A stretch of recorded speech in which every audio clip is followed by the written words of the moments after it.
Okay, so I'm pretty sure we're all familiar with the D'amelio family. They're one of the biggest and most popular families nowadays. They actually have their daughter, Charlie D'Amelio, who has just reached 100 million followers on TikTok. And they also have their sister, Dixie, which we're going to be talking about today.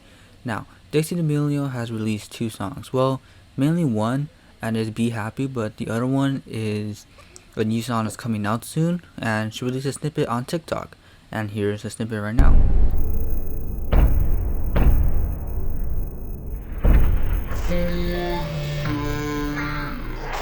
All the love and affection that they can to give her to actually try to help her strive forward. But the thing is that they're spoiled. Alright, I'm not gonna lie about this.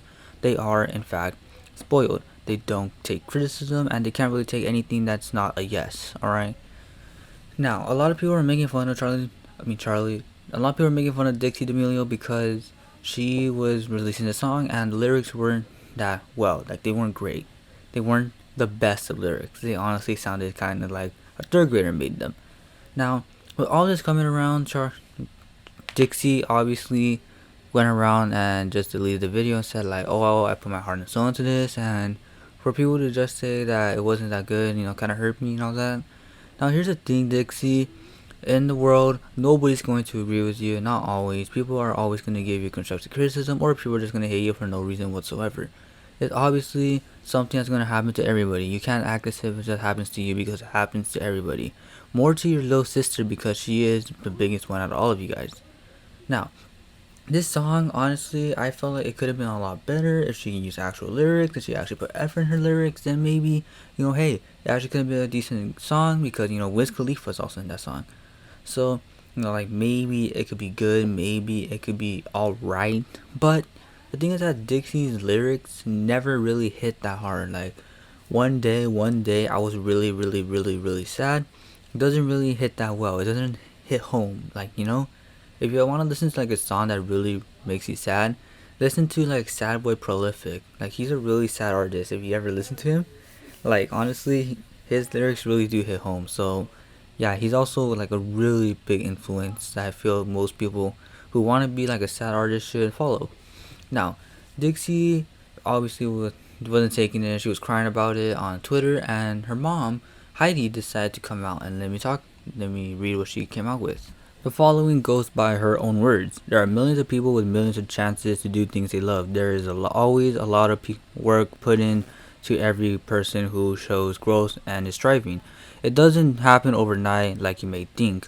To those shitting on people who are doing things they love and getting attention for it, you should find something you love and go do it. Anyone that takes time to type hate towards someone who is having fun and doing something they love, please know that you are a classic case of a weak person who is truly pathetic. If you are a person who wants to take something you love and are passionate about to the next level, put in the work and figure it out. Ask for help, do your research, Google it. But what you don't do is be an asshole to someone who has done the work and you aren't willing to do.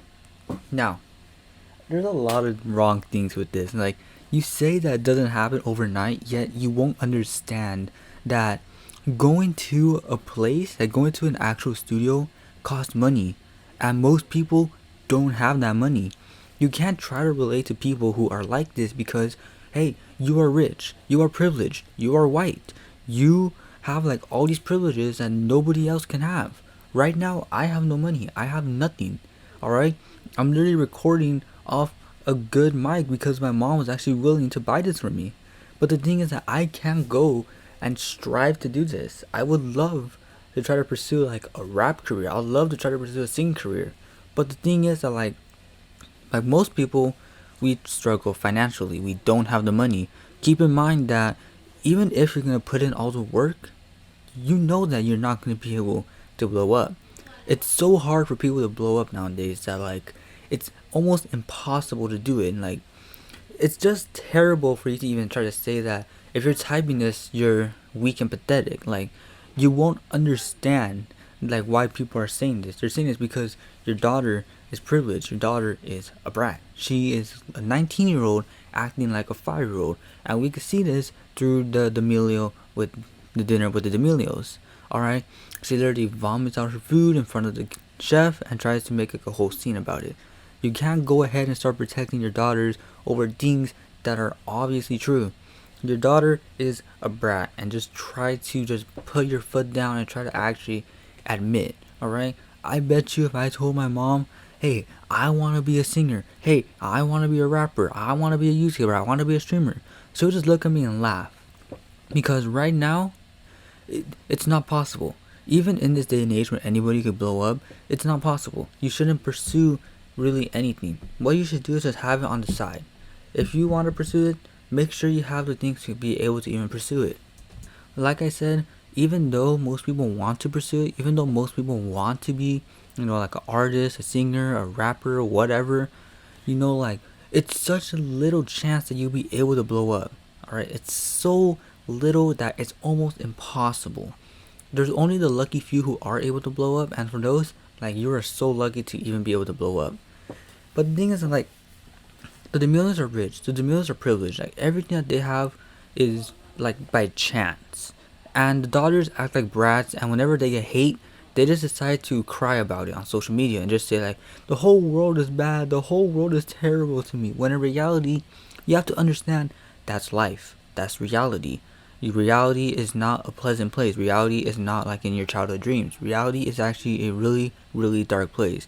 And the internet is a place of no mercy. People will come at you no matter what. Alright? So you have to be able to actually handle it. You have to be able to go ahead and just take it head on and just say, hey, I want to do this. Alright? Thank you for the criticism, but I want to do this. I will try to improve, but you could give me criticism, but make sure it's not bad. That's pretty much what you're saying. Like, you want the criticism, but it has to be good. It has to be good criticism rather than bad criticism.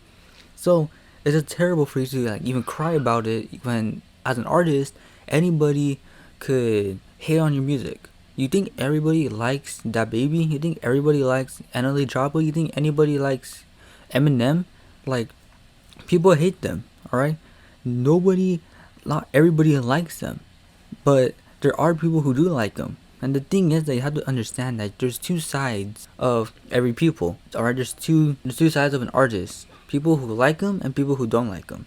And that's just a simple case of celebrities. So you can't start crying because people are hating on you. You can't start crying about that. You can't. Because first off, you're white, so you already have a lot of privileges. Second off, you're very much rich, alright? You very much have money, so you can't say like, oh, work hard to pursue it when you are literally born into a rich and wealthy family. You have the money to go and pursue it, and there's no drawback, alright? When there's people who literally go to the studio and gamble their chances, alright?